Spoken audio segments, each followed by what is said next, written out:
Viewers আসসালামু আলাইকুম, আমি শাহজাহান শামীম ইউটিউব বিডি চ্যানেলে সবাইকে ওয়েলকাম করছি। আজ আমি চলে এসেছি আরেকটা হিস্টোরিক্যাল প্লেসে। আজ আমি এসেছি মুজিবনগর, যেটা আপনারা অলরেডি আমার পেছনে যে সাইনবোর্ড সেখানে কিন্তু দেখতে পাচ্ছেন। তো আমি আজকে এইখানে এই জায়গাটার উপর একটা রিভিউ বানানোর চেষ্টা করবো, এটার উপর আপনাদের তথ্য দেওয়ার চেষ্টা করবো। আশা করছি পুরো ভিডিওটাই আমাদের সঙ্গে থাকবেন। তো আমি ফিরে আসছি একটা ইন্ট্রোর পর।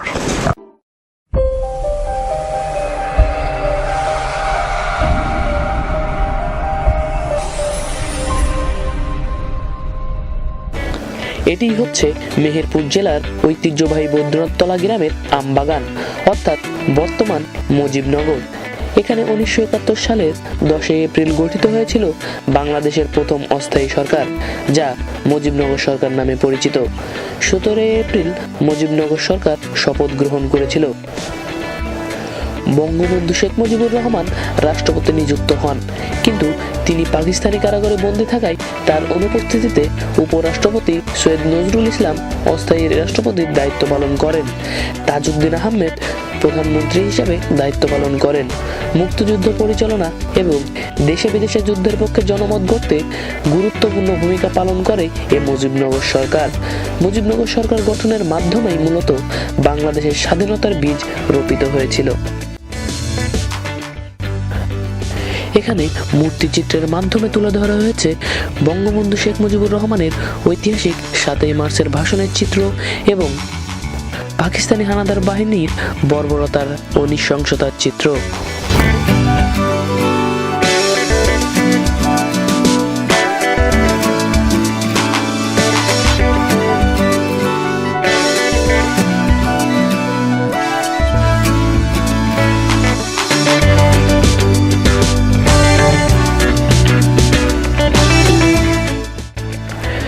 মুজিবনগরের বর্তমান আকর্ষণীয় বিষয়টি হলো বাংলাদেশের মানচিত্র। এটি বাংলাদেশের সর্ববৃহৎ মানচিত্র। 1971 সালে কোথায় কি ঘটেছিল তা খুব সুন্দরভাবে মানচিত্রের উপর মূর্তিচিত্র দ্বারা উপস্থাপন করা হয়েছে, যা অত্যন্ত আকর্ষণীয় ও সুন্দর, যেটি দর্শনার্থীদের নজর কেড়েছে।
সালের 17 এপ্রিল বাংলাদেশের অস্থায়ী সরকার যে স্থানে শপথ গ্রহণ করেছিল, ঠিক সেই স্থানে 24 ফুট দীর্ঘ ও 14 ফুট প্রশস্ত সিরামিকের ইট দিয়ে একটি আয়তাকার লাল মঞ্চ তৈরি করা হয়েছে, যা মুজিবনগর স্মৃতিসৌধের ভেতরে মাঝখানে।